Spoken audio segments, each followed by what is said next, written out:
Who does Trump have? Who does Trump have who's a foreign policy thinker of caliber who can help him navigate this difficult passage?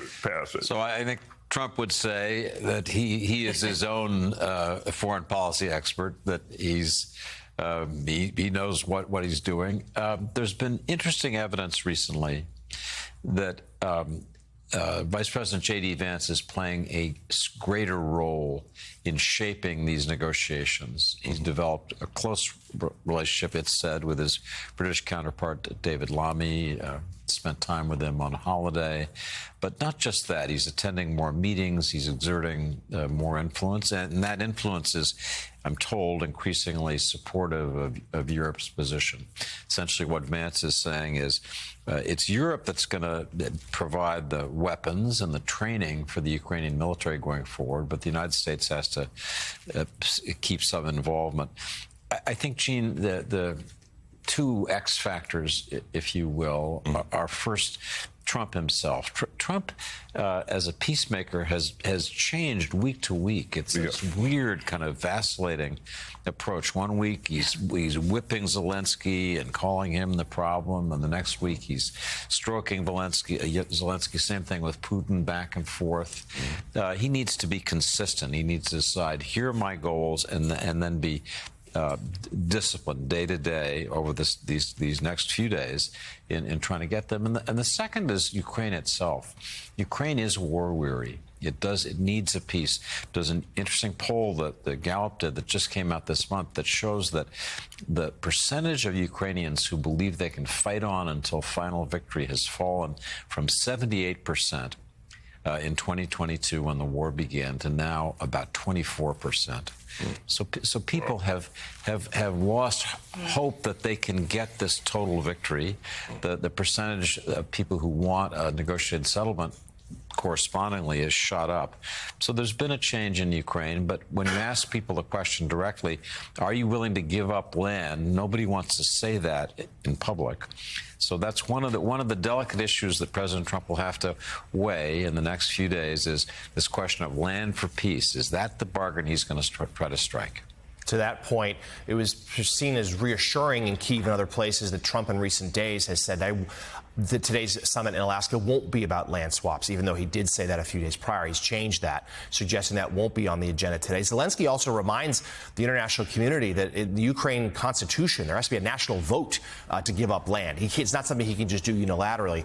Trump wasn't thrilled to hear that earlier this week. But, Joe, the question is, as we've been outlining all week, we know that there's a scenario today where Putin will agree to a ceasefire, but demand otherwise maximalist conditions. No NATO, no security guarantees, I'm keeping this land, etc.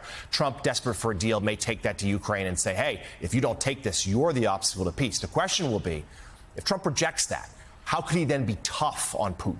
Will those secondary sanctions come down? Or will there, perhaps, for the first time in this administration, be promises of new aid and new weapons directly from the U.S. to Ukraine? Because that's what so many experts say that would be Trump's best leveraging point. Well, I mean, Donald Trump's holding a strong negotiating card, and that is Republicans in the United States Senate, who've already said if this doesn't work, they're going to lay down the toughest sanctions against Russia that Russia has ever experienced.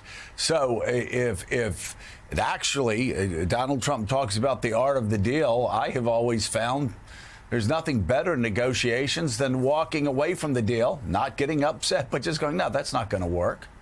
I'll see you later. And walking away from it. And then let him come back to the United States and said Vladimir Putin still thinks this is like 2022. It's not 2022. It's 2025. He's lost 1 million troops. His economy is struggling.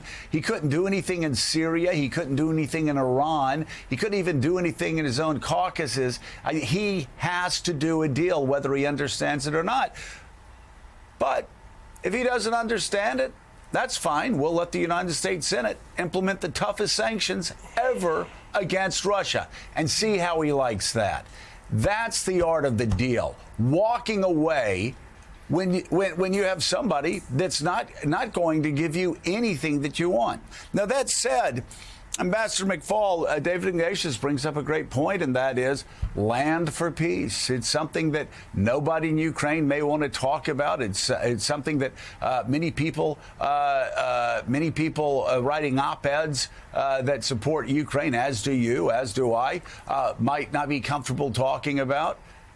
But as you know, even inside the Biden White House 2 years ago, they were saying, and the chairman of the Joint Chiefs was saying, listen, Ukraine's not going to get every Russian troop out of their country.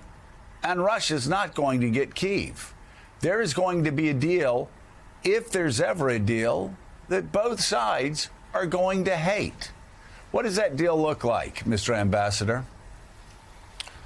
Well, Joe, first, you're right. There is a deal to be made. Ukrainians, I talk to Ukrainians every single day. They want a deal. They want this war to end.